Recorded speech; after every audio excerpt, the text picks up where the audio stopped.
오늘 시작 함께 하실래요? 안녕하세요. 세상의 모든 정보 아나운서 전주리입니다. 치솟는 물가에 외식 한번 하기 어렵다 이런 이야기 하시는 분들 많은데요. 요즘은 밖에 나가서 먹는 것보다 배달 음식이 더 비싸다는 말까지 나오고 있죠. 배달앱 1, 2위 업체의 무료 배송 경쟁이 수수료 인상으로 이어지면서 이중 가격제가 등장했기 때문인데요. 일부 프랜차이즈 업체들을 시작으로 소규모 자영업자들까지 배달용 음식 가격을 올리면서 소비자 부담만 커지고 있는 형국입니다. 이런 가운데 오늘 국정감사에 배달의 민족과 쿠팡이츠 대표가 출석할 것으로 알려졌는데요. 논란이 되고 있는 배달앱 수수료 문제, 해법을 찾을 수 있을까요? 잠시 뒤 IT연구소 코너에서 자세히 살펴보겠습니다. 여러분들은 혹시 은퇴 이후의 소득원, 그러니까 국민연금에도 세금이 붙는다는 사실 알고 계시나요? 오늘 짠테크 SOS 돈 되는 라디오에서 은퇴를 준비할 때 챙겨야 할 절세 전략 알려드릴 예정이니까요. 궁금한 분들 계속 함께해 주세요. 저희 방송은 KBS 1라디오 유튜브 채널을 통해서도 실시간으로 시청 참여하실 수 있습니다. 많은 관심 부탁드리면서 KBS 세상의 모든 정보 지금 시작합니다.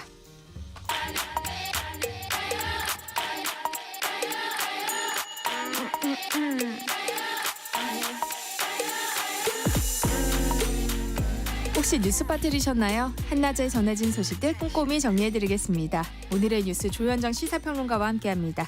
안녕하세요. 네, 안녕하세요.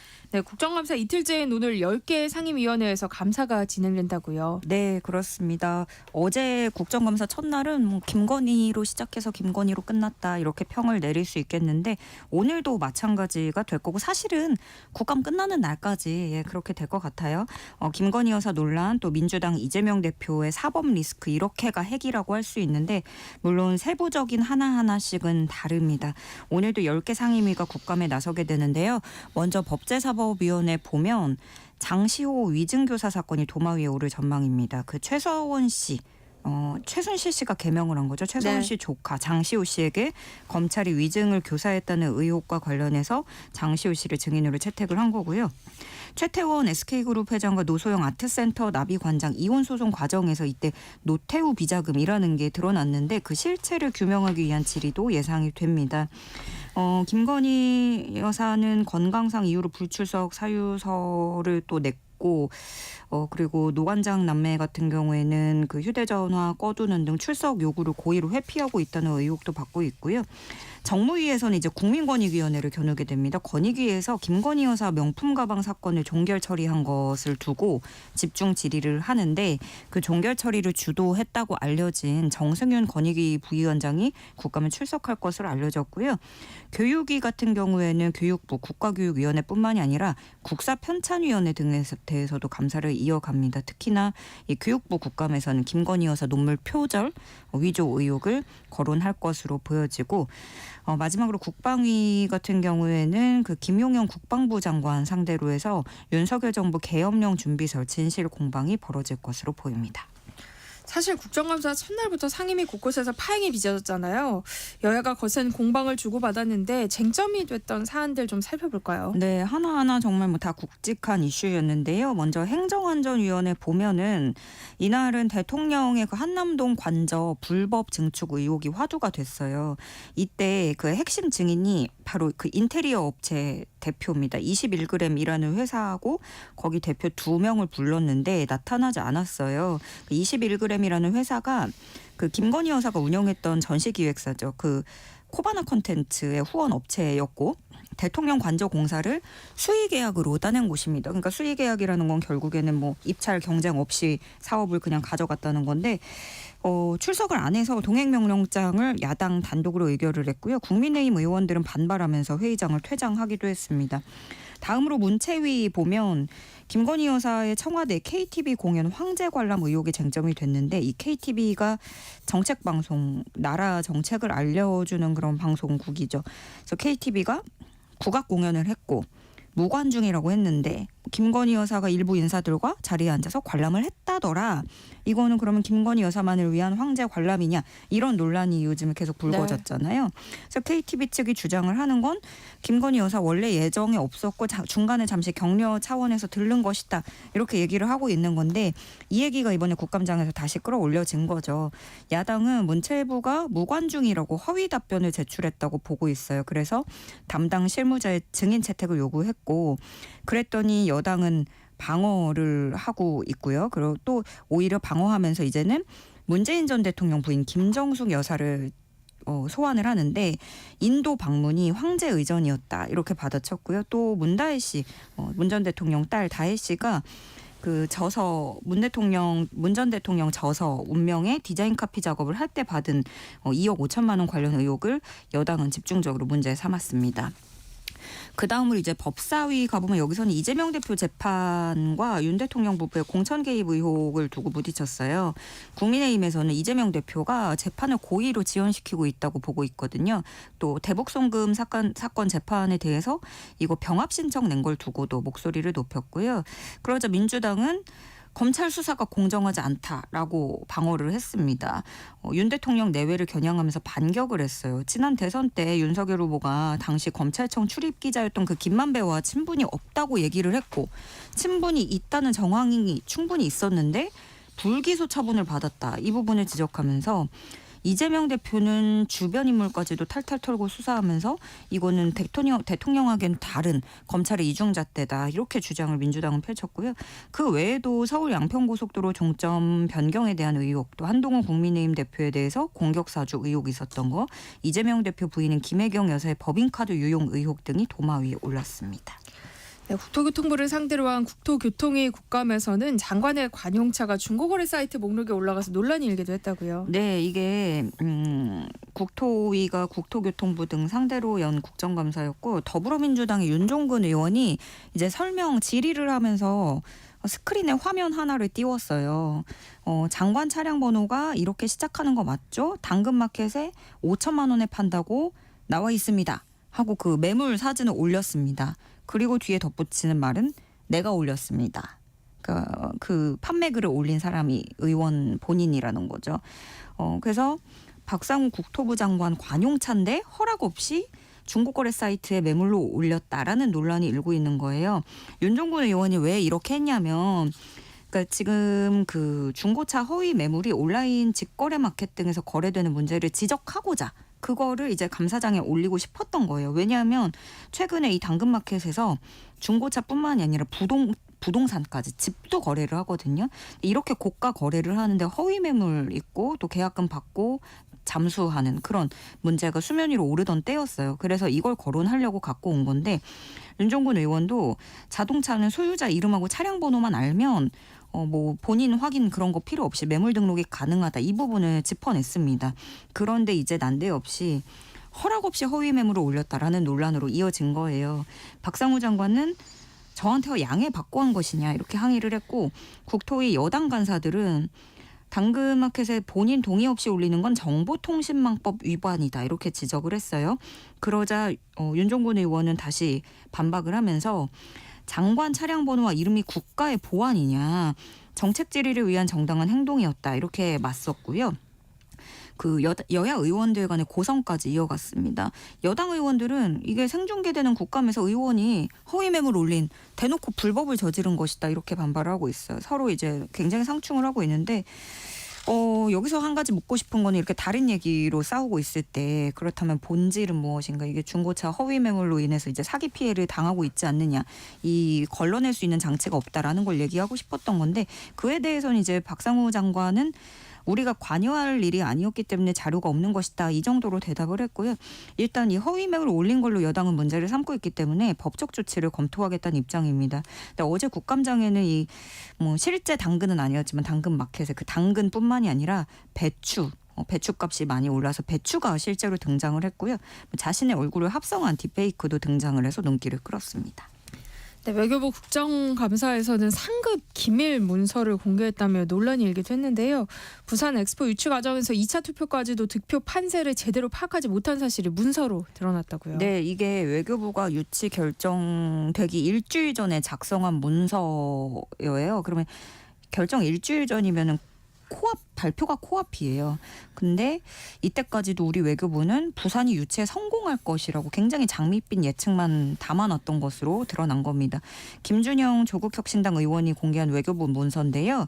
이 문서가 그 당시에 3급 비밀로 지정돼서 재외공관 등에 전달이 됐던 거예요. 근데 문서 내용을 보면 1차 투표에서 치열한 접점이 예상되고 2차 투표에서는 한국이 과반을 득표해서 유치에 성공할 것이다.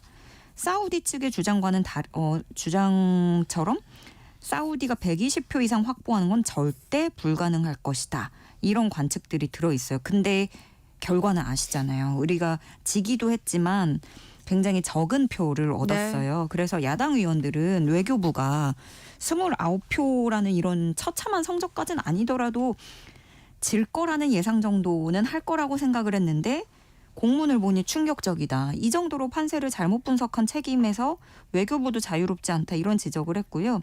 조태일 외교부 장관도 그걸 부인하진 않는다고 답을 했어요. 그런데 이제 또 여당 의원들은 이제 공문의 존재에 대해서 문제를 삼고 있는 거죠. 3급 기밀인데 이거 압수하는 과정에서 절차 지켰느냐. 그렇지 않았다면 책임을 물을 것이고 기밀 문서 누출은 국기를 흔드는 범죄 행위다. 이렇게 주장을 했습니다. 그런데 야당 의원들 생각은 전혀 달랐어요. 문서가 만들어진 시점에서는 그때 당시에 이제 엑스포 발표가 나기 전이니까 그때는 보안을 지켜서 뭐 실익이 있겠지만 지금은 이거 아무리 공개해도 실익이 없고 외교 참사를 가지고 논하는 건데 기밀을 논하는 거는 본질을 버리는 것이다. 이렇게 받아치고 있고요. 그리고 또 6월 말에 이 문서가 일반으로 재분류됐다고 돼 있어서 기밀이 해제된 것이고 특히나 국정감사 자리는 면책특권을 갖고 있는 의원들이 감시하고 답변을 받아내는 자리다. 이렇게 설명을 했어요. 이 자리에서 또 조태열 장관의 답변 태도도 한 가지 또 논란이 됐는데 의원들이 이제 문건 내용 어떻게 생각하느냐 묻자 답변 드리기 전에 이 문서 어디서 입수하셨냐 이렇게 되물었거든요. 그래서 국감 질의장에서 장관이 질의에 답은 안 하고 자료 어디서 입수했냐라고 따지는 건 있을 수 없다. 이렇게 야당 의원들은 또 지적을 하고 있습니다. 직무 정지를 이유로 국정감사에 불참 의사를 밝혔던 이진숙 방통위원장 결국 국회에 출석했는데요. 어떤 질의가 있었어요? 예, 일단 야당은 이진숙 위원장이 직무 정지된 상태인데도 월급을 받는 걸 짚어냈습니다. 그러니까 방통위원장 임명되고 출근한 지 이틀 만에 직무 정지됐잖아요. 근데 그 사이에 지금까지 2달간 급여를 2,700만 원가량 받은 것으로 확인이 됐어요. 한 달에 한 1,350여만 원 받은 건데 네. 최저 시급하고 비교하면 172배라는 계산이 나왔고요. 이진숙 위원장은 정확하게 기억나지 않는다라고 답했어요. 그러면서 본인은 이제 MBC를 비판하면서 MBC의 약자가 지금 어떻게 불리는지 아느냐. 민주노총 민주당 브로드캐스팅 코퍼레이션으로 불리더라 이렇게 주장을 합니다. 그리고 또 한 가지는 이진숙 위원장이 직무정지 기간 동안 월급을 많이 받은 것도 문제인데 그 기간 동안 보수 성향 유튜브에 출연을 연달아 한 것도 논란이 되고 있어요. 그리고 여기 출연을 해서는 박문진 이사 선임에 대해서 이제 집행정지 신청 인용했던 판사 겨냥해서 그 사람은 좌편향적인 인물이다라고 표현을 하거나 좌파들의 전략 이런 표현을 쓰고요. 민주당이나 좌파 집단은 우리가 상상할 수 있는 모든 것을 하는 집단이다. 뭐 이런 발언을 하기도 했습니다. 이런 지적이 나오자 이진숙 위원장은 본인 스스로를 방어하기 위한 말이었다 이렇게 해명을 하긴 했는데요.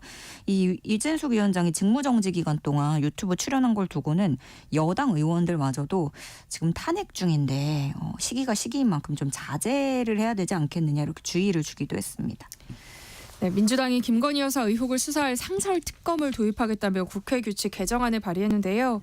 상설특검 후보자 추천위원회에 여당이 참여할 수 없도록 했다고요. 네, 이게 상설특검법이라는 게 그런 거잖아요. 별도의 이렇게 특검법 만드는 어려운 과정 없이 곧장 특검을 가동할 수 있게끔 하는 법이고 이거 2014년에 여야 합의로 제정이 됐었어요. 그리고 상설특검법을 한다면 지금 그 특검 후보자 추천위원회를 7명으로 구성을 해야 되거든요. 그 7명은 각계에서 이제 각 분야에서 추천을 하는데 그럼 여기 추천할 때 대통령하고 그 가족이 연루된 거라면 대통령 소속 정당에서는 추천 못하게 하자. 이게 골자인 겁니다. 결국에는 김건희 여사 관련해서 겨냥을 한 거예요. 그래서 국민의힘 추경호 원내대표는 민주당이 김건희 여사 특검법과 최상병 특검법 다시 발의하고 국회 규칙 개정이랑 꼼수를 동원해서 상설 특검까지 추진하고 있다라면서 비판하고 날을 세웠습니다. 국민의힘 한동훈 대표는 김건희 여사와 관련된 각종 의혹에 대해서 민심에 따라 행동하겠다 이런 입장을 밝혔어요. 네, 김건희 여사 리스크에 대해서 한동훈 대표가 다시금 또 입을 열었다고 할 수 있는데요. 지금 한동훈 대표가 원내 소통 굉장히 폭넓게 넓혀가는 거에 속도를 내고 있어요. 그저께 친한계 의원들하고 만찬을 했잖아요. 그러더니 곧바로 어제는 또 원외 당협위원장들하고 오찬을 했습니다. 이날 원외위원장 참석한 게 90여 명으로 알려졌고요. 아무래도 갈등과 그런 본인의 입지가 좁아지는 형국 속에서 본격적인 세력 구축에 나선 것으로 해석이 될 수밖에 없어요. 그래서 한동훈 대표는 이 자리에서 김건희 여사 리스크하고 관련해서 나라와 당이 사는 방안을 선택하겠다 이렇게 말을 한 것으로 알려졌고요. 그리고 또 한 참석자 말로는 그러면 이거 선택의 시간이 다가오고 있다는 게 아니겠느냐 이렇게 평을 내리기도 했습니다. 그리고 이 자리에서 친한계 세력을 좀 더 넓혀가려는 그런 목소리도 있었던 게 다음에는 또 만찬에서 의원들 한 명씩 또 더 데리고 와서 50명 만들어보자 뭐 이런 제안도 있었다고 하고요. 그래서 그런지 한동훈 대표 이번에 좀 스탠스를 보니까 줄곧 물러나지 않겠다. 믿고 따라달라. 이런 발언을 했고요. 또 최고위 회의에서는 본인을 공격하라고 사주했다고 하는 그 김단남 전 행정관 언급하면서 네. 별거 아닌데 넘어가자고 하는 건 구태정치다. 절대 용납할 수 없다. 이렇게 비판 수위를 더 끌어올렸습니다. 근데 친윤계에서는 굉장히 불편한 시각을 보내고 있어요. 모인 사람들 몇몇도 보니까 별로 영향력 없더라. 이렇게 평가절하하는 목소리도 있었고요. 그리고 권성동 의원은 이렇게 노골적으로 식사 모임 한다고 광고하면서 모임 가지는 건 본 적이 없다. 당의 분열을 일으킬 수 있다. 권영세 의원은 지금 시기에 이런 개파 모임하는 건 대단히 부적절한 행동이다. 이렇게 지적했습니다. 네, 한낮의 교양 파트너 지금 여러분께서는 세상의 모든 정보와 함께하고 계십니다. 네, 쌍방울그룹 대북 송금 사건을 1심에서 실형을 선고받은 이화영 전 경기도 평화부지사의 녹취록이 논란이 되고 있어요. 네, 1심에서 쌍방울그룹 대북 송금 사건 때문에 1심에서 실형을 선고받았죠. 이화영 전 부지사는. 여기서 지금 문제가 되는 녹취록은 구속돼 있던 이화영 전 부지사가 지난해 7월에 서울구치소에서 변호사와 접견을 하면서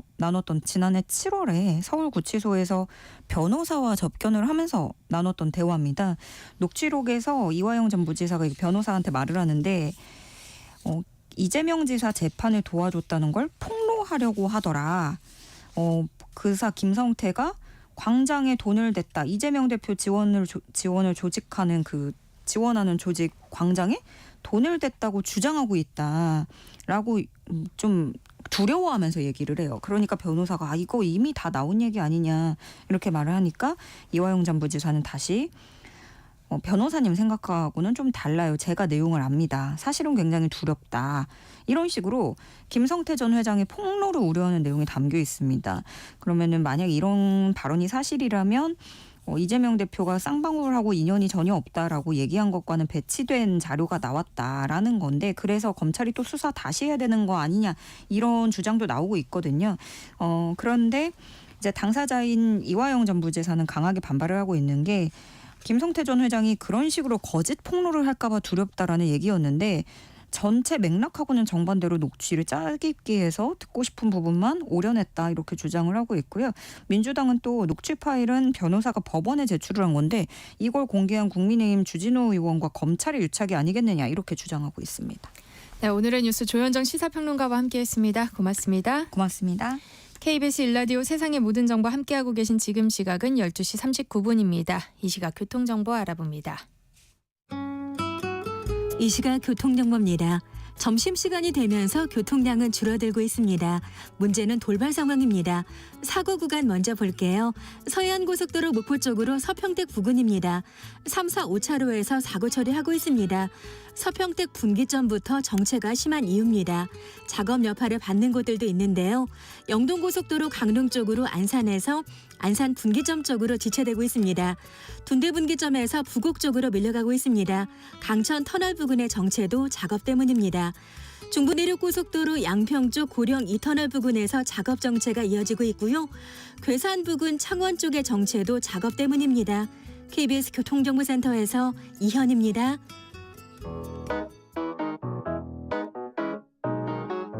세상의 모든 정보는 청취자분들의 관심과 참여를 기다립니다.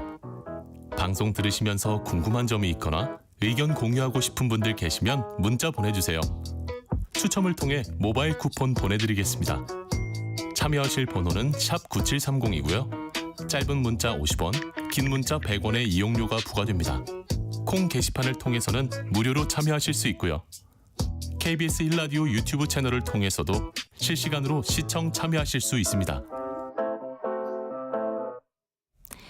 세상의 모든 지식 화요일은 IT 이슈 살펴봅니다. IT 연구소 오늘은 IT 커뮤니케이션 연구소 김아람 책임 연구원과 함께합니다. 안녕하세요. 네, 안녕하세요. 네, 22대 국회 첫 국정감사에서 배달앱 수수료 문제가 최대 쟁점이 될 것으로 보인다고요. 네, 앞서도 국정감사 이야기 쭉 많이 해주셨는데 이 배달앱도 분위기가 심상치 않습니다. 결론부터 말하자면 플랫폼 수수료를 둘러싼 문제가 점점 더 심각하게 번지고 있기 때문인데요. 네. 좀 더 상세하게 살펴보자면 이 산업통상자원 중소벤처기업위원회가 배달앱을 운영하는 주요 기업 관계자들을 증인으로 채택을 했습니다. 바로 오늘 국정감사가 열리는데요. 배달앱 민족과 쿠팡이츠 측 주요 인사가 모두 증인으로 채택된 네. 상황입니다. 면면을 살펴보면 우아한 형제들의 임시 대표이사인 피터얀 반데피트 그리고 함윤식 부사장이 채택이 됐고요. 쿠팡의 강한승 경영관리총괄 대표이사도 증인으로 채택이 됐습니다. 최근 들어서 정치권과 여론에서 연일 배달앱 관련 비판이 쏟아져 나오고 있는 상황인데요. 이와 관련해서 여러 굵직한 이슈들이 다뤄질 것으로 전망이 되고 있습니다. 네, 그런데 배달앱 수수료 문제가 얼마나 심각하기에 이렇게 논란이 되고 있는 거예요? 네, 사실 최근에는 대통령실까지 나서서 이 배달앱 중개 수수료율 상한제 도입해야 하는 거 아니냐 이런 이야기도 나오고 있습니다. 그러면서 이 국정감사 앞둔 배달업계가 상당히 무거운 분위기라는 게 알려졌는데요. 그중에서도 가장 주목받고 있는 건 아무래도 배달앱 민족 운영하고 있는 우아한 형제들입니다. 우리나라에서 배달앱 하면 모두 이제 배민을 떠올릴 정도로 대표적인 배달앱인데요. 네. 실제로 9월 기준으로는 시장 점유율 59%로 1위를 차지하고 있습니다. 압도적인 시장 지배자다 이렇게 말씀드릴 수 있는데 일각에서는 배달의 민족이 아니라 배신의 민족이다. 이런 네. 이야기까지도 나오고 있습니다. 왜 이런지 봤는데요. 일단 7월 달에는 포장 수수료가 문제가 됐습니다. 포장하는 고객에게도 배달 고객과 똑같이 중개 수수료 6.8%를 받는다. 이렇게 발표를 한 건데요. 그러면서 포장하는 것도 배달이랑 똑같이 운영 비용이 발생한다. 근데 그동안은 점주들의 부담을 생각해서 우리가 무료로 해줬던 거다. 이렇게 이야기를 했습니다. 또 이어서 8월에는 중개 수수료율 자체를 올렸어요. 기존에 6.8%였던 거를 9.8%로 무려 3%를 한 번에 올렸습니다. 이제 당연히 그러면서 점주들께서 반발을 했겠죠. 이제 그러자 업무 부담 배달비를 소폭 낮추고 또 포장 수수료를 내년 3월까지는 3.4%로 할인하겠다. 이런 나름대로의 당근책도 내놨습니다. 하지만 논란을 잠재우기에는 굉장히 역부족인 상황입니다. 자영업자들 사이에서는 팔아도 남는 게 없다 이런 한탄의 목소리가 나오더라고요. 배달앱 중개 수수료를 적용하면 점주들에게 얼마나 남는 거예요? 일단 수수료 구조를 좀 봐야 할 것 같아요. 이 점주 대상으로 한 배민 서비스는 가게 배달 그리고 배민 배달 이렇게 구분이 되는데요. 가게 배달은 정액제로 진행이 되고 있는데 문제가 되는 건 배민 배달의 중개 수수료입니다. 네. 이 점주들의 주장에 따르면 배민이 배민 배달 서비스 가입하게 만든 다음에 중개 수수료를 계속 인상하고 있다. 이렇게 주장을 하고 있어요. 실제로 수수료 변화를 보면 보면 2021년에는 건당 1,000원이었습니다. 근데 그게 2022년에는 6.8% 이렇게 변경이 됐고 또 올해 들어서 9.8% 이렇게 변경이 된 거예요. 그러니까 2년 만에 인상률로 따지면 44%가 오른 겁니다. 네. 배민 배달은 배민이 배달까지 진행을 하는 서비스입니다. 주문과 배달 두 가지 역할을 다 수행을 하는 건데 배달 대행업체가 아니라 이 배민에서 운영하는 배민 라이더가 직접 음식을 배달합니다. 이러면서 이제 중개 수수료를 음식 가격의 9.8%를 받는 건데요.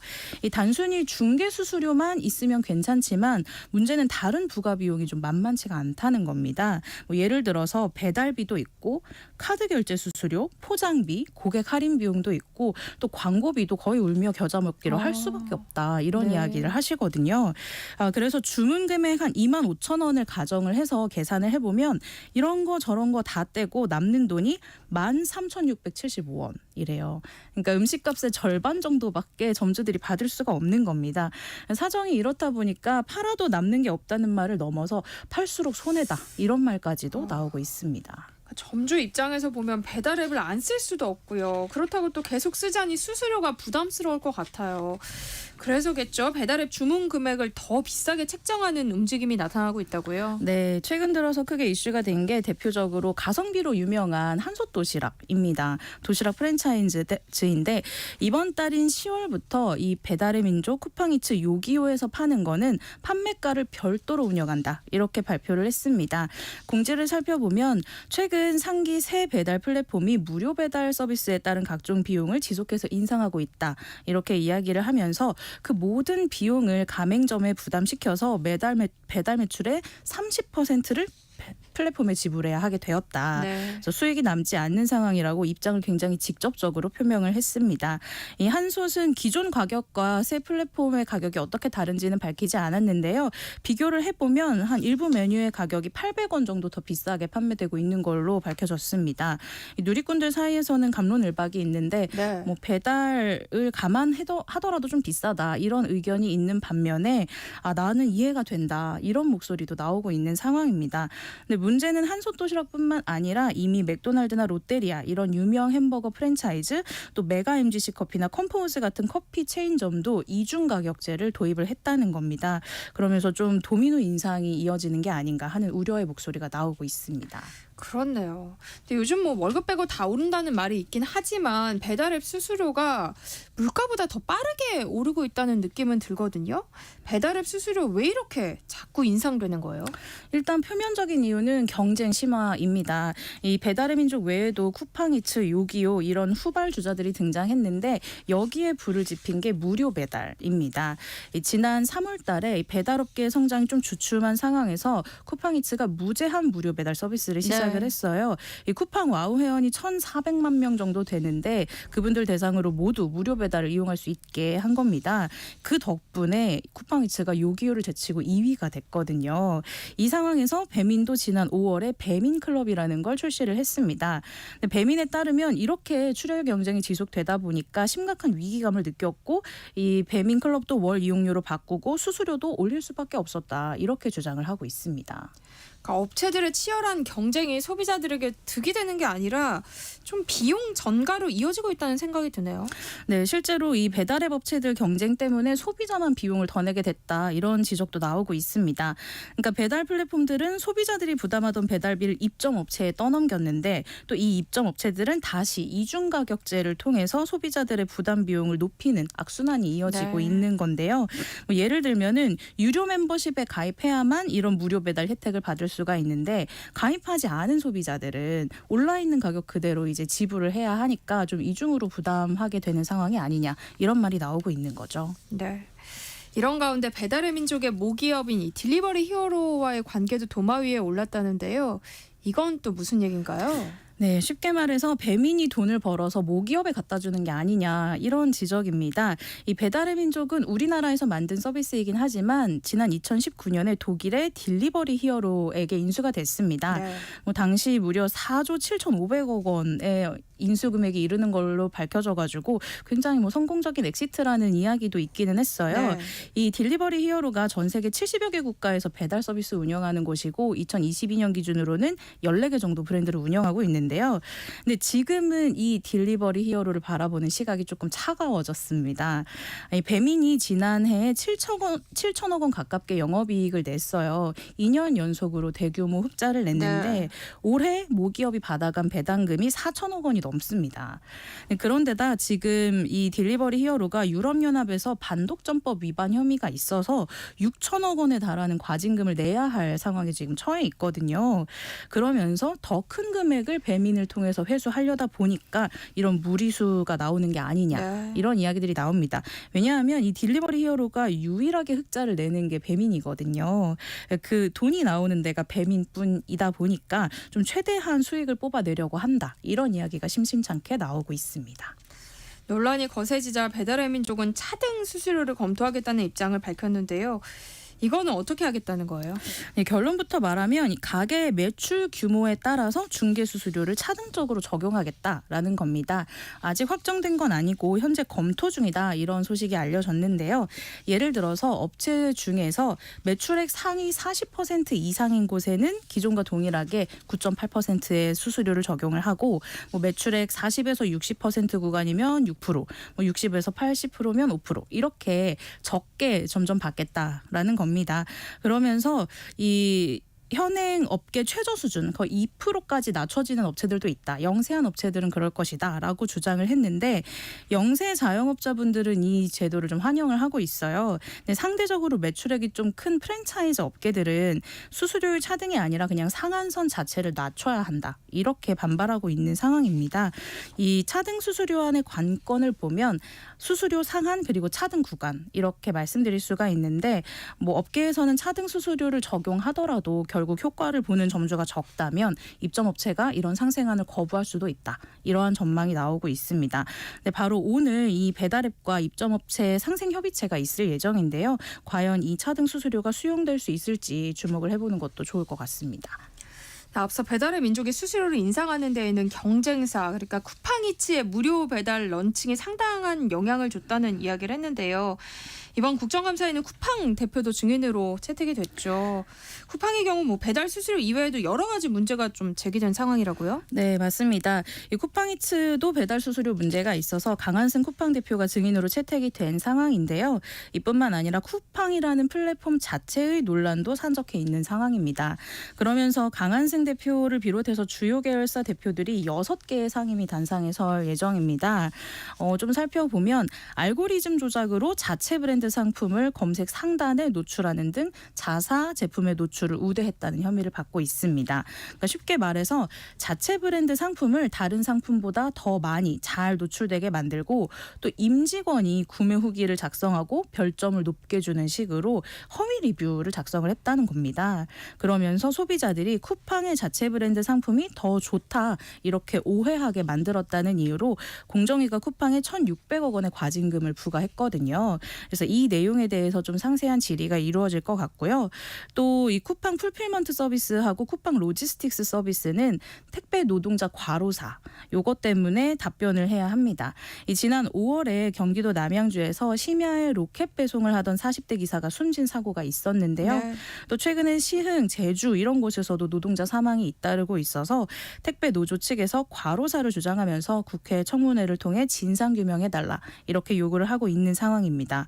이뿐만 아니라 금지 품목 유통에 따른 관련 법령 위반 검증 또 이 의약품 온라인 거래 관련 문제 이런 것들과 관련해서 쿠팡에 질의를 하려고 예정이 되어 있는 상황입니다. IT 연구소 오늘은 국감에서 다뤄질 배달앱 수수료 문제 함께 살펴봤습니다. 지금까지 IT 커뮤니케이션 연구소 김아람 책임 연구원과 함께했습니다. 고맙습니다. 감사합니다. KBS 세상의 모든 정보 1부 순서는 여기서 마무리하겠습니다. 빛과 소금의 오래된 친구 들려드리면서 저는 잠시 후 2부에 다시 돌아올게요.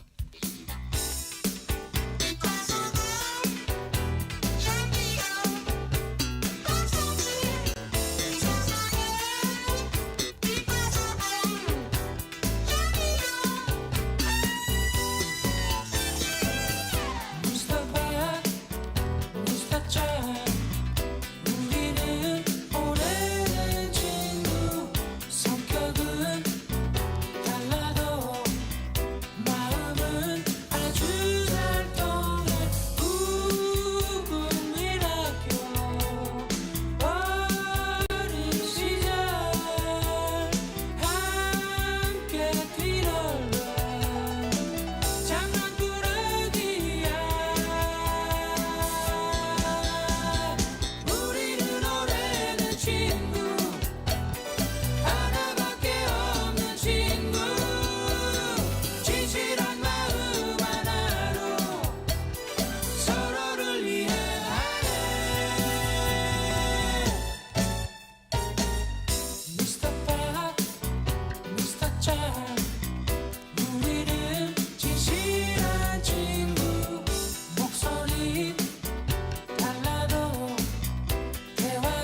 먼저 바른말 고운말입니다.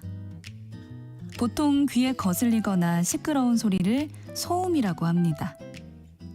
소음 중에는 백색 소음이라는 것이 있는데 물리학에서 말하는 백색 소음은 0에서 무한대까지의 주파수 성분이 같은 세기로 골고루 다 분포되어 있는 잡음입니다. 그런데 일상적으로 우리 생활 주변에서 들리는 소리 중에 처음에는 소음같이 들리지만 들을수록 사람의 마음에 편안함과 안도감을 주는 소리가 있습니다. 이를 가리켜서 백색 소음이라고 하는데 파도 치는 소리, 시냇물 소리, 나뭇가지가 바람에 스치는 소리, 그리고 산새 소리 등을 들 수 있죠. 백색과 관련된 표현이 여럿 있는데 그 중에서 백색 공포와 백색 국가에 대해 말씀드리겠습니다. 먼저 백색 공포는 권력자나 지배계급이 반정부 세력이나 혁명운동에 대하여 행하는 탄압을 말하고 이를 백색 테러라고도 합니다. 몇 년 전 홍콩에서 범죄인 인도 법안 일명 송환법에 반대하는 시위대를 무차별적으로 폭행했던 것을 그 예로 들 수 있습니다. 또 백색 국가는 정부에서 안보상 문제가 없다고 판단하여 자국의 제품을 수출할 때 절차 따위에서 우대해주는 상대 국가를 말합니다. 지금까지 바른말 고운말 이윤정이었습니다.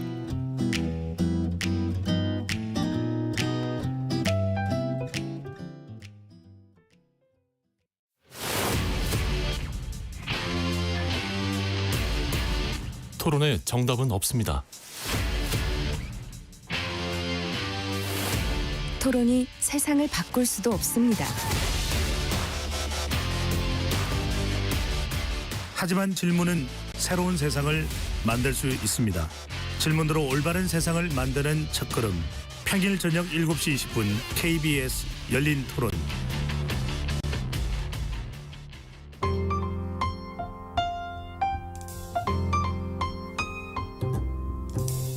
어떤 하루 보내고 계신가요? 눈코 뜰 새 없이 바쁘게 지나가는 한 주. 월요일부터 금요일, 매일 밤 10시부터 12시까지는 오롯이 당신만을 위한 시간입니다. 당신을 위한 지식 쉼터.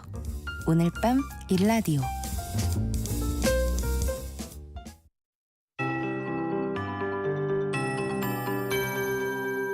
KBS 58분 날씨.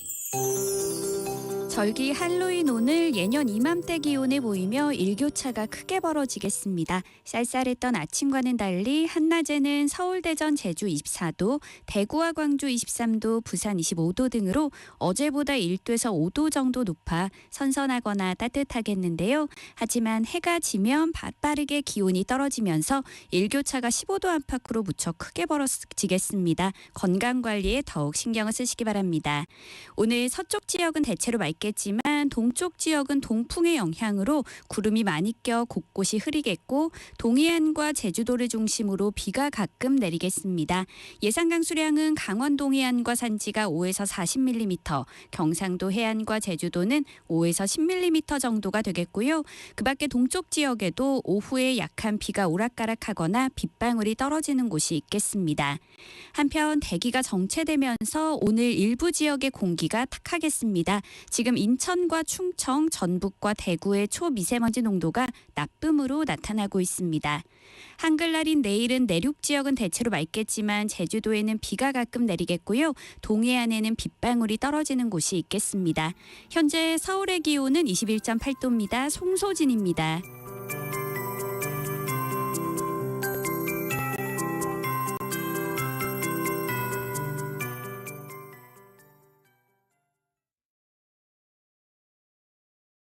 정성을 다하는 국민의 방송 KBS가 한시를 알려드립니다. AM 711kHz, FM 97.3MHz, KBS 1라디오입니다. HLKA.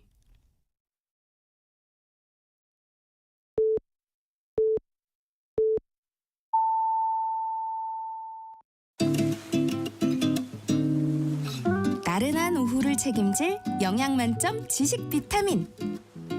세상의 모든 정보.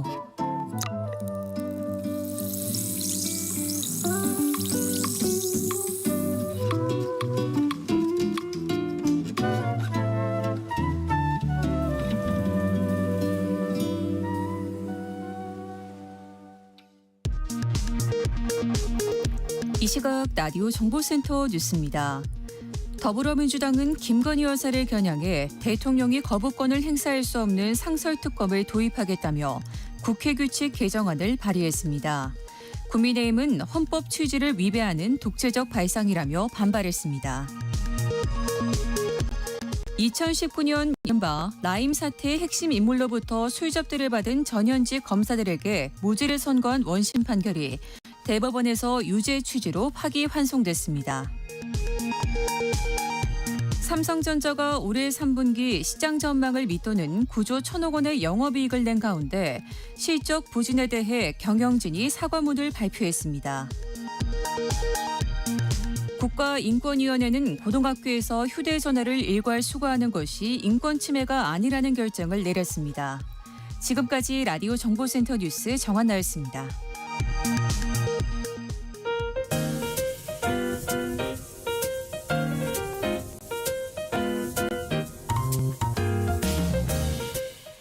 정신없이 바쁜 하루, 지금 우리 주변에서 벌어지고 있는 사건 사고 소식들 한숨 돌리며 살펴보시죠. 하프타임 뉴스 임선우 뉴스캐스터와 함께합니다. 안녕하세요. 안녕하세요. 내일이 한글날인데요. 교사들 얘기 들어보면 요즘 학생들 문해력이 심각한 수준이라면서요. 네, 사건의 시발점이란 말에 선생님이 왜 욕을 하느냐 질문하는 등 이 단어 뜻을 설명하느라 진도 나가기가 어려울 정도라고 하고요. 또 시험에서도 문제를 제대로 이해하지 못해서 못 푸는 학생도 상당수라고 합니다. 몇 가지 예시를 더 들어보면요. 이성교제가 무슨 뜻인지 몰랐다가 데이트라고 하니 그제서야 이해한다든가 왕복이 무슨 말인지 모르기도 하고요. 벌목은 벌의 목, 족보는 족발 보쌈 세트가 아니냐는 학생들도 있었습니다. 믿기 힘드시겠지만 전국의 초중고교 선생님들이 직접 밝힌 사례들입니다. 네. 한국교원단체 총연합회가 내일이죠. 한글날에 578번째 도를 맞아서 선생님들을 상대로 학생 문해력 실태 조사를 해봤더니 이런 황당한 예시들이 쏟아져 나온 건데요. 과거에 비해서 문해력이 저해됐다라는 답변이 90%를 넘겼습니다. 선생님들이 꼽은 학생 문해력 저하의 주 원인은 과도한 스마트폰 사용과 독서 부족이었는데요. 또 코로나 팬데믹 이후 가족 또 친구와 대화가 줄면서 언어 발달이 지연된 영향이란 분석도 나옵니다. 전문가들 역시 결국은 독서 습관을 들이는 게 가장 중요하다고 지적하는데요. 왜 부모님들의 역할이 매우 중요한데 아이들은 부모의 거울이란 말도 있잖아요. 무턱대고 읽으라고 강요하는 것보다 먼저 책을 읽는 모습을 자주자주 보여주고 또 읽어주는 게 독서 습관을 들이는데 가장 좋은 방법이라고 합니다. 그런데 요즘은 성인들도 독서보다는 짧은 영상을 많이 보면서 집중력이 크게 떨어졌다는 조사가 있더라고요. 네, 이 디지털 중독 그중에서도 짧고 자극적인 영상들을 많이 찾아보면서 오죽하면 팝콘 브레인이라는 말까지 나오는 요즘이잖아요. 네. 국내 이용자들의 이런 쇼폼 앱 사용 시간이 5년 새에 2배 넘게 늘었다고 합니다. 우리가 흔히 보는 유튜브나 틱톡, 인스타그램 같은 쇼폼 앱들의 월간 사용 시간은 5년 전 600분 10시간 수준이었는데 올해는 1,500분 25시간이 넘어간다고 하네요. 그런데 이런 흐름이 우리나라뿐만 아니라 세계 곳곳에서도 포착되면서 쇼폼 중독에 따른 영향을 분석하는 연구가 쏟아지고 있는데 짧은 영상을 단시간에 여러 개 시청하는 형태다 보니까 뇌에 과도한 자극을 주고 또 여기에 길들여진 이용자들은 긴 호흡의 콘텐츠를 보는데 거부감을 갖고 문해력이 낮아져 내용을 파악하는 데도 어려움을 겪는 등 부작용들이 있다고 합니다. 실제로 관련 연구에서도 20년 전 이용자들이 한 화면에 집중하는 평균 시간이 약 2분 30초였던 것과 비교해서 이 스마트폰 보급이 시작된 2012년에는 75초까지 떨어졌고 쇼폼이 등장한 2020년대에는 47초까지 낮아졌다고 합니다. 문제는 이용자들 역시도 이 쇼폼의 중독성을 자각하고 있지만 스스로 탈출하기가 쉽지 않다는 데 있는데요. 네. 20대 3명 중 1명은 쇼폼 시청을 조절하는 게 어렵다고 답했는데 악순환의 연속입니다. 사실 저만 해도 때도 이 잠자리에 들 때면은 이유 없이 누워서 한참이나 폰을 들여다보거든요. 그렇다 보니까 잠도 잘 못 자고 그러면서 점점 더 자극적인 영상을 찾게 되던데 거기다가 인공지능 기술까지 발달해서 맞춤형 영상들을 계속해서 추천 알고리즘에 띄워주다 보니까 손쓸방도가 없더라고요. 이 때문에 특히나 호기심이 많고 미성숙한 청소년들의 경우 유혹에 더 빠져들기 쉬워서 상황이 악화하기 전에 대책 마련이 필요하다는 주장이 힘을 얻고 있는데요. 미국과 유럽의 경우 청소년들의 사용 시간을 제한하는 제도를 운영하고 있고요. 세계보건기구는 스마트폰 등 디지털 기기 유해한 사용을 억제하도록 규제해야 한다 같은 의견을 내기도 했습니다. 요즘 배춧값 많이 올랐잖아요. 김치 제조 공장들의 걱정이 이만저만이 아니라고 하던데요. 그런데 이런 업체들의 절박한 마음을 이용한 배추 사기까지 등장했다고요. 네, 이 치솟는 배추값에 재료값 한번 아껴보려다 1억 원에 가까운 사기 피해를 당했다는 사례까지 나왔습니다. 가족들과 함께 김치 제조 공장을 운영하고 있는 한 업체 사장님은 지난달 팩스 한 통을 받았다고 하는데요. 자신을 산림산업 관련 협회의 대리라고 밝힌 사기꾼이 배추를 시중보다 싸게 팔겠다는 내용이 담겼다고 합니다. 자신이 연결책이라면서 배추를 공급받을 수 있는 또 다른 인물을 소개시켜줬다고 하는데요. 전화로 물어보니 국가에서 운영하는 거다 감쪽같이 속이고 사업자 등록증과 쌓여있는 배추 사진도 함께 보냈다고 합니다. 결국 재료비를 조금이라도 아끼자는 마음에 계약을 결심하고 모두 8,700만 원을 보냈다고 하는데요. 하지만 돈을 보낸 직후부터 이들이 소개한 정 씨와 정 씨가 소개한 남성 그리고 배송기사 모두 연락이 되지 않았다고 합니다. 배송기사 번호도 받았지만 모두가 한통속이었다고 하는데요. 알고 보니까 이 사기꾼은 실제로 있는 협회를 사칭했다고 합니다. 곧장 경찰에 신고했지만 돈을 돌려받을 수 있을지 막막하기만 한데요. 얼마 전에는 지인끼리 배추를 훔쳐간 걸로 의심해 다툼을 벌이다 한 명이 숨지는 일까지 있었는데 참 착잡합니다. 다음 뉴스 살펴볼게요. 여성 징병제로 결혼과 출산율을 높일 수 있다. 이런 황당무계한 발언을 한 사람이 있어요. 네, 다시 들어봐도 황당하기 그지없는데요. 국방부 산하 공익재단법인 가운데 한국군사문제연구원이라는 곳이 있습니다. 그런데 이 연구원의 원장이 여성이 군대 가면 결혼이 늘어나고 출산율도 올라갈 것이다 말에 논란이 일고 있는 건데요. 예비역 공군 중장 출신인 김형철 원장은 지난달 한 유튜브 방송에 나와 이같이 말했다고 합니다. 남녀가 같은 생활관을 쓰면 전우애가 생겨서 결혼한다는 황당한 발언을 내놨는데요. 당시 방송에 나와 한 말을 그대로 옮겨보자면 여성이 이제는 군에 가야 하는 상황이 됐다.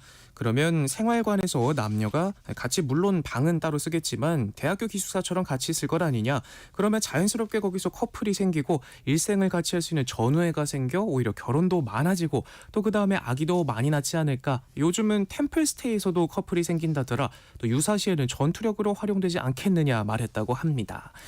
김영철 원장은 지난 대선 당시 윤석열 후보 캠프 공명선거 안심투표 추진위원회 이름을 올렸었고 2년 전 12대 원장에 취임했는데 해당 발언이 논란이 일자 야당은 임명권자인 국방부 장관의 사과를 촉구했다고 합니다. 국회 국방위원회 소속 박선원 더불어민주당 의원은 자신의 SNS 계정을 통해서 임명권자인 국방부 장관은 이 사태의 심각성을 인지하고 즉각 조치를 취해야 한다. 공식적으로 사과하고 재발 방지 대책을 마련하라라고 썼는데요. 논란이 커지자 김 원장은 남녀 간 만남의 장이 필요하다는 취지로 가볍게 이야기한 것이다. 부적절했다면 사과하겠다라고 해명했습니다.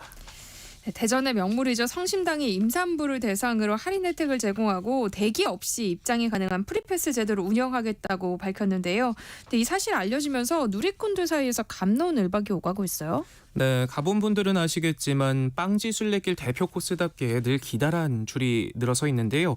그런데 최근 한 온라인 커뮤니티에 성심당 임산부 프리패스랑 할인이라는 제목의 글이 올라오면서 누리꾼들 사이 의견이 갈리고 있습니다. 대전에 거주 중이라고 밝힌 글쓴이는 성심당의 임산부 배지나 산모 수첩을 갖고 가면 줄을 서지 않고 바로 들어갈 수 있다. 할인도 해준다라고 적었는데요. 그러면서 만삭이 다 돼 알아서 아깝다. 혹시 성심당 갈 일 있으면 꼭 챙겨가라라고 조언하기도 했습니다. 실제로 확인해보니 현재 성심당은 임산부에게 결제 금액의 5%를 할인해주는 예비맘 할인 제도를 운영하고 있고요. 글쓴이의 말처럼 임산부는 줄을 서지 않고 바로 입장하는 프리패스 서비스도 전 지점에서 이용이 가능하다고 합니다. 그런데 이런 임산부 우대 혜택을 두고 갑론을박이 벌어지고 있는데요. 일부 누리꾼들은 할인도 해주는데 프리패스는 불공평해 보인다. 그럴 거면 노인과 아이들도 프리패스 해줘라. 기혼 유자녀 고객에게만 금전적 혜택을 주는 본보기를 보여주는 거다. 심지어 불매해야겠다 같이 해당 혜택에 대한 비판하는 글들이 올라왔습니다. 네. 반면 일각에서는 좋은 취지로 해보겠다는 건데 왜 이렇게 날선 반응이냐, 임신해서 불편한 건 사실인데 배려해주는 게 덧나냐 같은 반응들이 팽팽히 맞서고 있는데요. 성심당은 직원 복지로도 유명하죠. 특히 지역 저출생 문제 해결에 동참하기 위해 본점 인근에 직원들 자녀를 위한 어린이집도 짓고 있기도 한데요. 개인적인 생각입니다만 임신하면 몸도 무겁고 또 입덧으로 고생하는 분들도 많으시잖아요.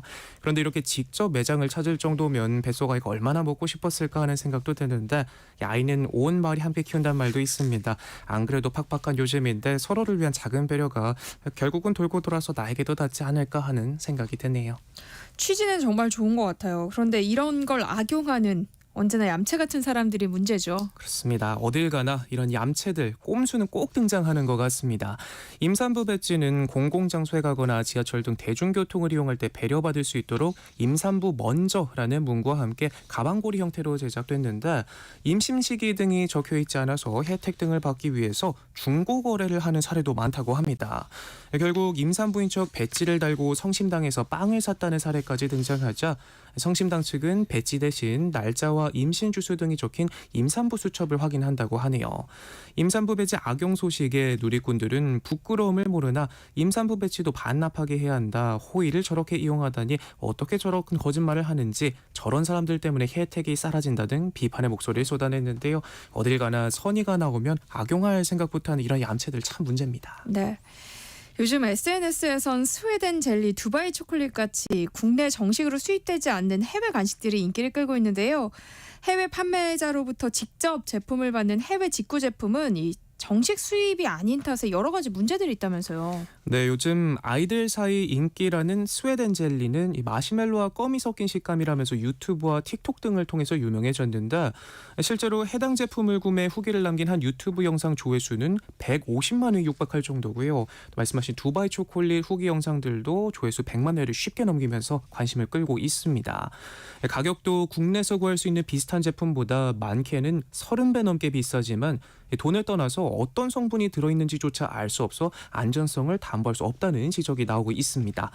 자가 소비용으로 국내에 반입하는 식품은 판매용 수입 식품과 달리 안전성 검사 의무가 없다고 하는데요. 구매자가 해외 판매자로부터 직접 제품을 받아 섭취해도 문제가 되지 않습니다.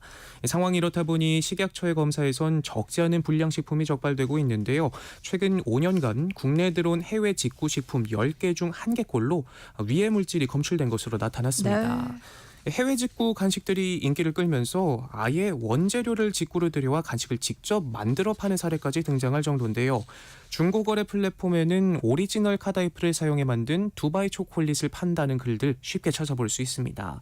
해당 플랫폼에선 직접 제조한 무허가 식품 등의 거래를 금지하고 있지만 비싸면 7만 원대까지 가는 높은 가격에도 불티나게 팔린다고 하네요. 실제로 지난 8월 식약처에는 직구한 카다이프로 두바이 초콜릿을 만들어 파는 업체가 있다는 민원이 접수되기도 했고요. 안전성을 검증받지 않았기 때문에 영업용으로 쓰면 불법이고요. 해외에 직구한 새 제품을 되파는 것도 안 된다는 거 명심하셔야겠습니다. 또 한편에선 이런 신뢰할 수 없는 제품들을 아이들이 구매하도록 유튜버들이 부추기는 게 아닌가 싶다며 걱정하는 목소리도 나오고 있습니다. 네, 요즘 사주 카페를 찾는 MZ세대들이 그렇게 많다고요? 네, 요즘 10대부터 30대까지 젊은 MZ들이 길게 줄을 서서 기다리기까지 하는 모습 쉽게 찾아볼 수 있는데요. 취업도 힘들고 앞날은 막막하고 불안한 현실을 달래보고자 역술에 의존하는 청년 세대가 많아지고 있다고 합니다. 사실 저도 이런 샤머니즘 굉장히 좋아하거든요. 다니는 곳도 몇 군데 있는데 최근에도 가서 앞으로 어찌해야 하나 한참을 묻고 이야기를 나누고 오기도 했거든요. 그런데 이렇게 사주 카페를 찾는 MZ세대들 모두 불안한 마음을 달래고 미래 방향성을 잡기 위해 사주를 보게 됐다고 입을 모았습니다. 대학생부터 취업준비생, 직장인까지 수요가 다양하다 보니 용하다고 입소문난 매장은 1년간 예약이 차 있는 경우도 허다한데요.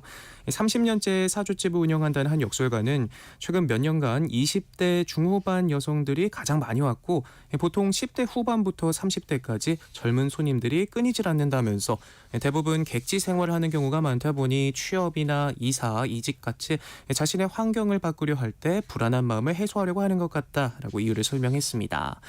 그리고 또 요즘은 직접 찾아가지 않아도 전화로 사주를 보거나 온라인 앱으로도 사주를 볼 수가 있거든요.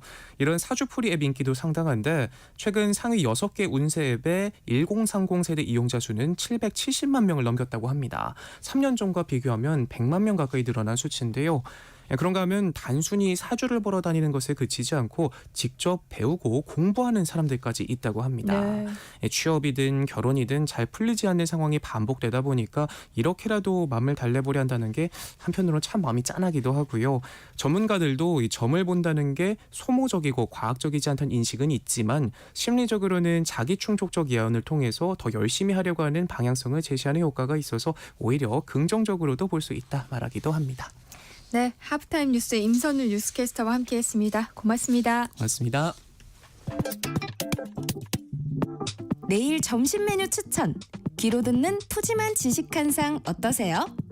세상의 모든 정보. 아나운서 전주리입니다.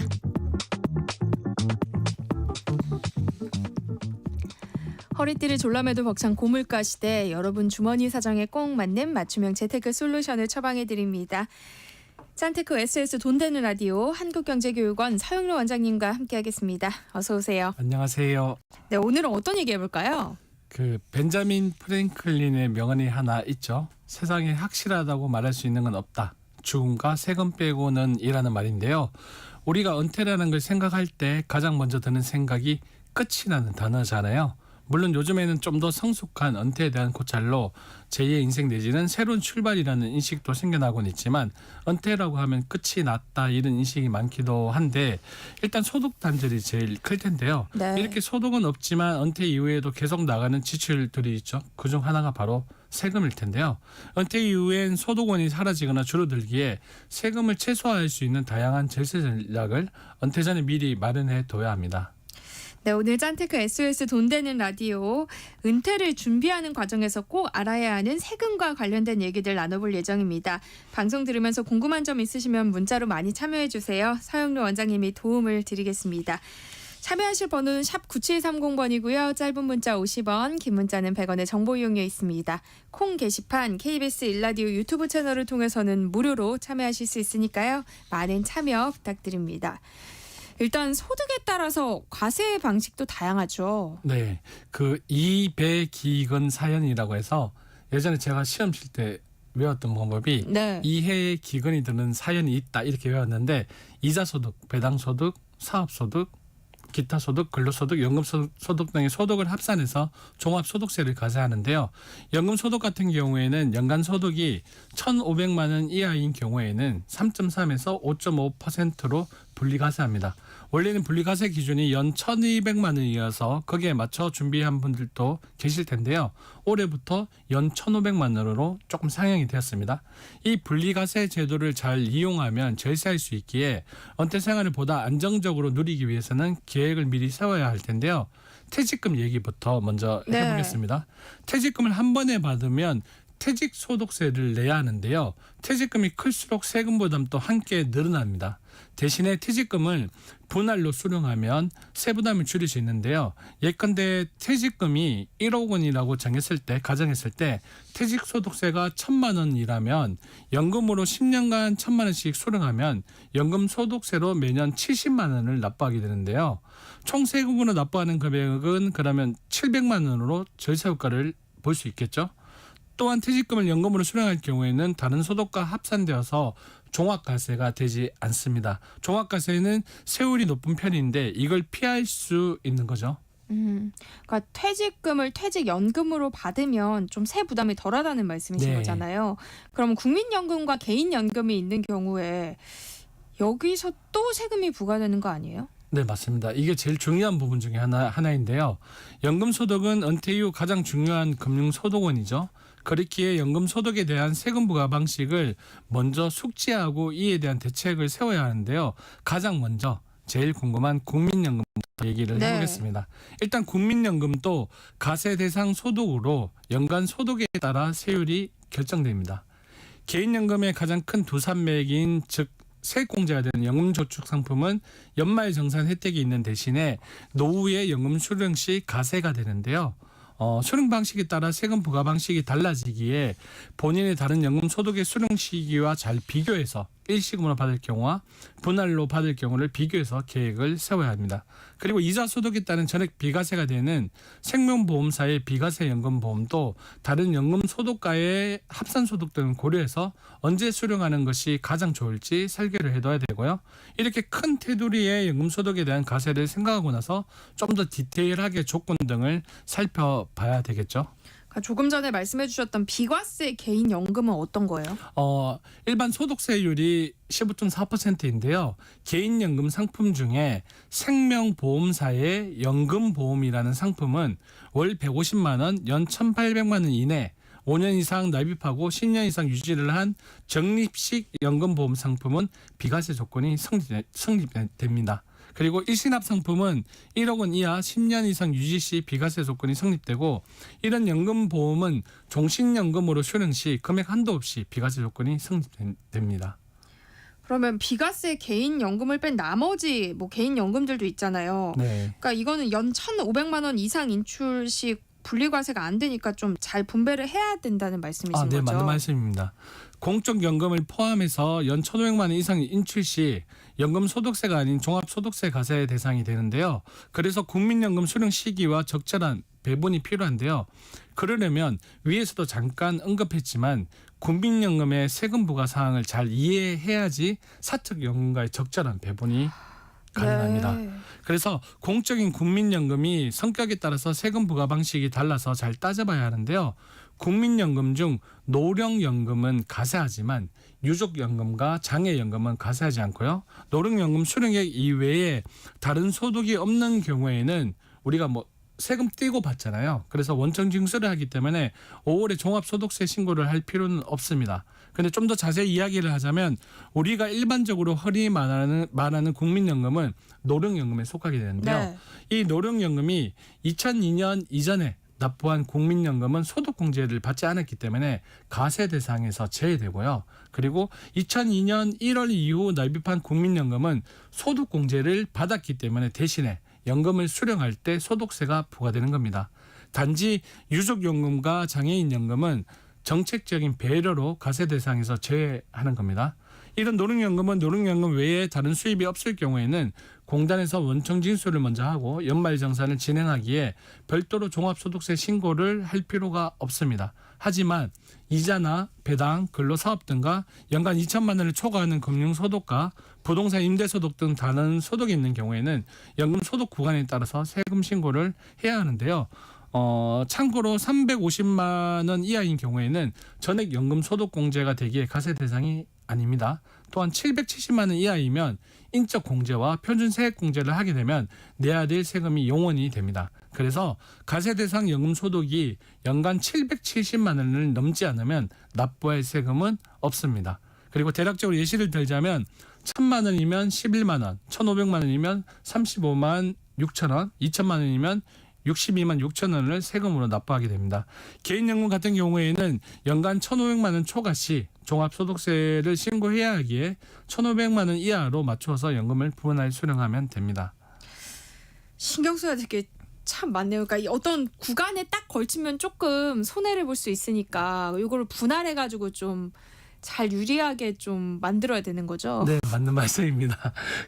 너무 복잡하잖아요. 네. 그래서 너무 복잡하다 하시면 연금 소득을 분산하는 것만으로도 꽤 큰 도움이 됩니다. 그래서 앞서 얘기한 것처럼 1,500만 원 이하로 수령할 수 있게끔 조정하는 게 중요한데요. 예를 들어서 가입해둔 개인연금을 포함해 연간 연금 수령액이 1,600만 원이 예상된다고 하면 네. 각 연금의 연금 수령 시기 등을 조정하면 되고요. 그리고 국민연금을 수령할 수 있는 나이대에 도달했는데 당사자가 여전히 다른 소득 등의 일을 하고 있다면 연금 수령을 소득이 적거나 아예 없는 시기로 늦추어서 최단 연금 세율을 낮추는 게 좋은 방법이라 생각됩니다. 그러니까 이런 절세 전략도 좀 미리미리 짜두는 게 좋을 것 같네요. 또 미리 준비하면 좋을 거 뭐가 있을까요? 비과세 계좌를 활용하는 것도 좋은 방법입니다. 제가 이 코너에서 여러 번 말한 적이 있는 ICA 계좌 기억하시죠? 네, 여러 번 말씀해 주셨잖아요. 비과세 연간 납입 한도가 2천만 원인데요. 계좌 개설 이후 납입 한도 2월 시 최대 1억 원까지 납입 가능하고요. 많은 사람들이 만 19세 이상만 ICA 계좌 가입이 가능하다고 생각하는데요. 근로소득이 있는 15세 이상 국내 거주자부터 가입이 가능합니다. 또한 가입 후 최소 3년은 유지해야 하는데 만기일 전에 계약 기간 연장이나 재가입도 가능합니다. 또한 1인당 5천만 원인 비과세 종합저축계좌를 활용하는 방법도 좋은 방법인데요. 참고로 대상자는 만 65세 이상이거나 기초생활수급자, 독립유공자와 유족 등이 대상입니다. 이외 세금이 부과되지 않는 지방채 상품을 활용하는 방법도 있고요. 세금 우대 계좌에서 발생하는 배당 소득을 활용하는 방법도 한 가지 팁입니다. 또 은퇴 후 가장 큰 변화 중 하나가 국민건강보험 직장 가입자에서 지역 가입자로 전환되는 게 가장 크겠죠. 그래서 이에 대한 전략도 필요합니다. 맞아요. 주변에 보면요. 은퇴 후에 이 다른 것보다 건강보험료가 부담된다고 말씀하시는 분들이 많더라고요. 네, 그 실제로 상담하다 보면 건강보험료 은퇴 이후에 내야 된다는 걸 모르시는 분들도 꽤 있습니다. 그래서 이런 건강보험료는 직장가입자는 사업주와 근로자가 각각 50%씩 부담하지만 지역가입자는 나 혼자 100% 다 세부담을 해야 되니 더 크게 느껴지는데요. 네. 지역건강보험료 부과 방식은 소득재산 차량의 합산으로 계산됩니다. 특히 이 시기 부동산 자산이 어떻게 보면 인생에 있어서 제일 많이 있을 확률이 높잖아요. 그래서 건강보험료 부담이 가장 큰 시기일 수도 있는데 그래서 자녀 건강보험에 피부양자로 등록하는 경우가 많은데요. 금융소득, 사업소득, 연금소득, 임대소득 다 합쳐서 연간 2천만 원 이상인 경우에는 피부양자로 등록이 안 되고요. 보유한 재산이 5억 4천이면 피부양자 자격을 인정받을 수 있으나 재산가표가 그러니까 재산가표라는 거는 우리가 뭐 예를 들어서 9억짜리 아파트가 있다면 거기서 재산가표가 60%라면 5억 4천이 되겠죠. 그래서 재산가표가 5억 4천을 초과한 경우라면 한 해 동안 수익이 1천만 원 이하여야만 가족의 피부양자 자격을 인정받을 수 있습니다. 안정적인 은퇴 생활을 준비하는 분들에게 좀 마지막으로 해주고 싶은 말씀 또 있으실까요? 세금 관리 전략을 세울 때에는요. 현재 세율뿐만 아니라 미래 세금 정책 변화 가능성도 꼭 고려해야 되고요. 또 유산이나 기부와 관련된 세금 전략도 은퇴 후 고려할 요소인데요. 유산세나 장려세 부담을 줄이기 위해 유산 계획을 세우고 기부를 통해 세금 공제 혜택을 받을 수도 있습니다. 그리고 자녀나 손주에게 재산을 정리할 때에는 정년세 한도 내에서 정리해 세금 부담을 줄이는 것도 좋은 전략입니다. 노후에는 어찌 보면 별다른 근로소득이 없어서 연금소득이나 월세 등의 임대소득이 중요 수단이 될 수 있습니다. 그런데 모든 소득에는 세금이 부과됩니다. 이를 바꿔서 이야기하자면 세금이 부과되는 소득에는 비과세 요건도 있습니다. 그러기에 처음에는 노후를 준비하는 데 있어서 노후의 세금이라는 부분도 고려하고 비과세 상품을 적절히 분배해 최대한 활용하는 방법이 좋다고 생각됩니다. 그리고 은퇴가 먼 얘기로 들리는 젊은 분들도 계시겠지만 노후를 위해 지금 당장 세금을 고려한 노후 준비를 시작하는 건 어떨까요? 네. 은퇴 준비에 있어서 가장 중요하다는 절세 전략 살펴보고 있는데요. 관련해서 궁금한 점 있으신 분들 문자 보내주시기 바랍니다. 서영로 원장님과 함께 상담해 드릴게요. 저희 노래 한 곡 듣고 올까요? 밥 딜런의 Blowing in the Wind. How many roads must a man walk down before you call him a man?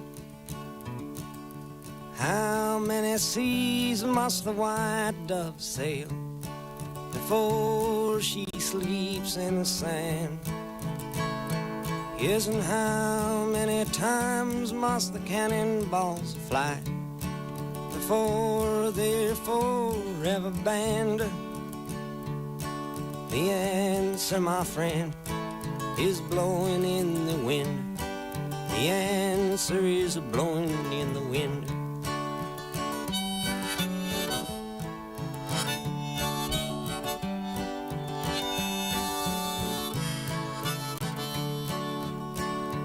Yes, and how many years can a mountain exist before it is washed to the sea?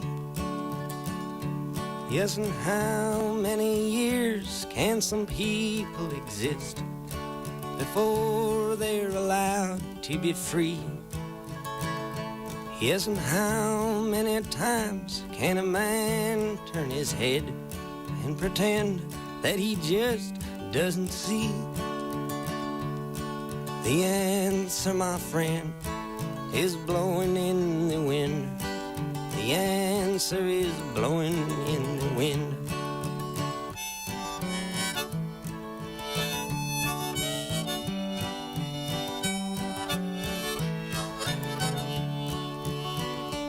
Yes, and how many times must a man look up before he can see the sky? Yes, and how many ears must one man have before he can hear people cry? Yes, and how many deaths will it take till he knows that too many people have died? The answer, my friend, is blowing in the wind. The answer is blowing in the wind.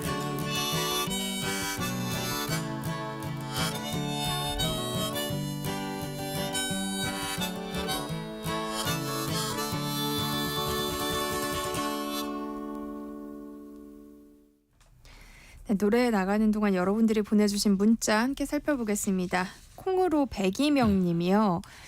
저는 연금저축 납부 기간이 완료되었고요. 5년이 지났습니다. 수령 시기는 많이 남았는데 한꺼번에 수령하면 세금이 있나요? 그동안 소득 공제받은 금액도 되돌려줘야 하는 건지 궁금합니다 하셨어요. 한 번에 받으시면 당연히 세금이 있고요. 나눠서 네. 받아도 세금이 있는데 한 번에 받았을 경우에는 세금 금액이 높아집니다. 구간이 좀 이제 높으니까 그렇죠. 좀 더 많이 그래서 과세되는 나눠서 거죠? 분할로 받는 게 맞고요. 그리고 질문 중에 소득공제 받은 금액이 또 되돌려줘야 되는가라는 질문을 하셨는데 네. 연금저축 상품은 가세 이연 상품이거든요.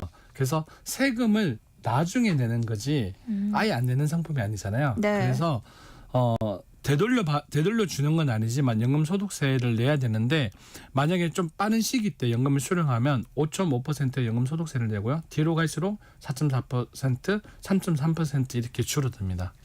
그러니까 뒤에 받을수록 좀 세금은 네. 절세할 수 있는 거네요. 네, 맞습니다. 네. 그리고 5902님이요. 퇴직금을 연금으로 받으려고 하는데요. 연금 개시 후 10년은 수령액을 최소화하는 게 좋다고 하더라고요. 왜 그런 건가요? 이것도 연금 소득세와 관련이 있나요? 하셨어요. 이건 좀 케이스마다 다른데요. 네. 그러니까 이분이 10년 동안에 네. 다른 소득이 있을 확률이 좀 높잖아요. 그거보다는 좀 더 젊기 때문에 그래서 그 말씀을 하신 것 같은데 결론적으로는 내가 받는 다른 소득 금액이 있다면 연금을 늦게 받는 게 맞는 거고요. 그게 네. 아니라면 바로 지금부터 받으셔도 됩니다. 9090님이요. 자녀가 직장 생활을 해서 피부양자를 올려뒀는데요. 자녀가 곧 퇴사할 예정입니다. 그럼 저는 이미 계속 가입 제도를 활용할 수 있는 건가요? 하셨어요. 네, 맞습니다. 이미 계속 가입 제도를 활용할 수 있습니다. 전에 이미 계속 가입 제도를 활용하는 데 있어가지고 네. 일단은 지금 자녀가 직장을 퇴사를 했잖아요. 네. 퇴사를 했는데 앞으로 다시 또 취업을 할 가능성이 만약에 높다면 네. 이미 계속 가입 제도라는 걸 조금 더 한번 고민을 해보는 게 괜찮다고 생각이 저는 듭니다.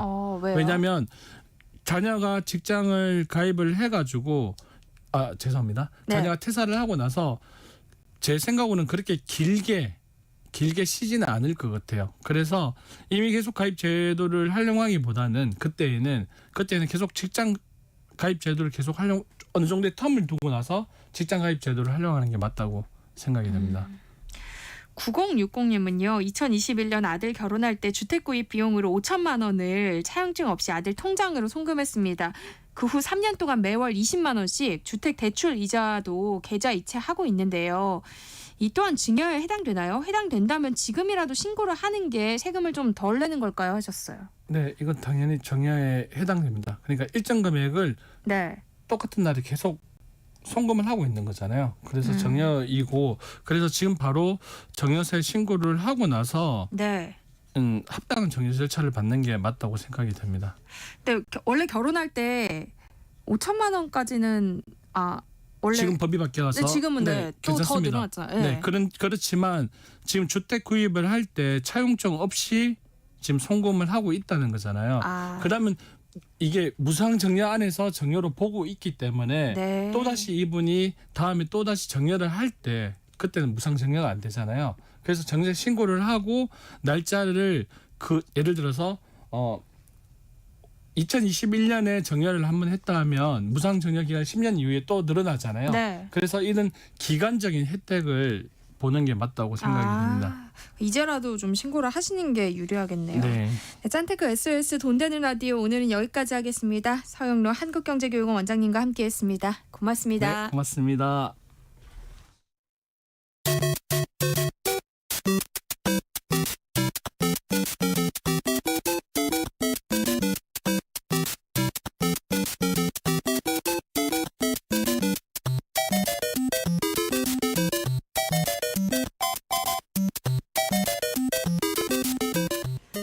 아직도 게임을 그저 놀이로만 보시나요? 인문학적 관점으로 살펴보면 게임 속에 숨어있는 메시지가 보인다고 하는데요. 게임에 대한 오해를 풀고 세대 간극을 좁히는 시간입니다. 해시태그 게임 인문학 이경혁 게임 제너레이션 편집장과 함께합니다. 안녕하세요. 안녕하세요. 이경혁입니다. 오늘은 어떤 게임 이야기 해볼까요? 예, 사실 저 여기를 오는데 제가 여의도를 한참 걸어오는데 올해 여름에 정말 힘들었습니다. 힘드셨죠? 예, 폭염도 이런 폭염이 없었는데 지금 10월 되니까 바로 식어버렸잖아요. 날씨가 이렇게 크게 너를 뛰니까 사람들이 전부 하는 얘기가 네. 기후 변화가 이제 우리의 삶에 아주 가깝게 다가왔구나라는 얘기들을 많이 하고 계세요. 뭐 예전엔 뉴스 속의 이야기였다면 이제는 현실로 확 느껴지는 어떤 기후 변화라는 시기인데 이런 문제를 굉장히 처절하게 배경으로 삼고 있는 게임이 있어서 오늘 한번 소개해드릴까 하는데요. 오늘 소개할 게임의 제목은 프로스트 펑크라는 게임입니다. 프로스트 펑크는 어떤 게임이에요? 기본적으로는 이 게임은 이제 운영 시뮬레이션 게임이라는 형태를 가지고 있어요. 이렇게 얘기하면 어렵겠지만 이 코너 제가 초반에 얘기했던 심시티라는 게임이 있습니다. 그 도시 건설하고 네. 막 사람들 왔다 갔다 하는 말 그대로 도시를 짓는 게임의 방식들을 건설 운영 시뮬레이션 게임이라고 하는데 이런 게임들은 보통 방식이 그렇죠. 텅 빈 지도 위에 길을 만들고 건물을 세우고 그러다 보면 그 안에 사람이 들어와서 막 살아가는 모습들이 나오는 걸 즐기는 게임인데요. 이런 경우에는 대체로 어떤 걸 하냐면 이 도시 안에 누가 사는가, 얼마나 많은 인구가 살고 그들이 얼마나 행복한가. 그러면 환경이 좋으면 더 많은 인구들이 들어오겠죠. 이제 그런 식으로 도시를 점점 불려나가는 것들을 이제 건설 운영 시뮬레이션이라고 하는데요. 프로스트 펑크가 이런 건설 운영 시뮬레이션의 한 계통인 거죠. 근데 프로스트 펑크라는 이 제목이 도시 건설 게임과 어울리는 거예요? 그렇죠. 참 이상하죠. 프로스트라고 하면 영어로는 뭐 서리 뭐 이런 걸 주로 가리키는 말인데 뭔가 되게 추워 보이는 이름 아닙니까? 네. 그 앞서 말씀드린 대로 이 게임은 건설 운영을 중심으로 하는 게임이긴 한데 문제는 이 도시를 짓고 운영하는 시기가 지금처럼 평화로운 시기가 아니라는 데 있습니다. 네. 이름이 프로스트인 것처럼 이 게임의 기본 배경은 어마어마한 추위예요. 처음에 게임을 시작하면 온도계가 나오는데 이제 영하 30도에서 시작을 합니다. 그러면 영하 30도 춥지라고 생각을 하지만 이게 시작 기온이고 일기예보관들이 확인을 한 바 뭐 앞으로 1년 안에 영하 120도의 폭풍이 몰아친다라는 예언을 하면서 게임이 시작되는 거예요. 근데 아무래도 이렇게 꽁꽁 얼어붙은 도시를 운영한다는 건 기존에 우리가 알던 도시 운영 게임과는 굉장히 다른 상황이잖아요. 그래서 어떻게 보면은 일반적인 도시 운영 게임과는 달리 생존이 메인 목표가 되는 게임이 됩니다.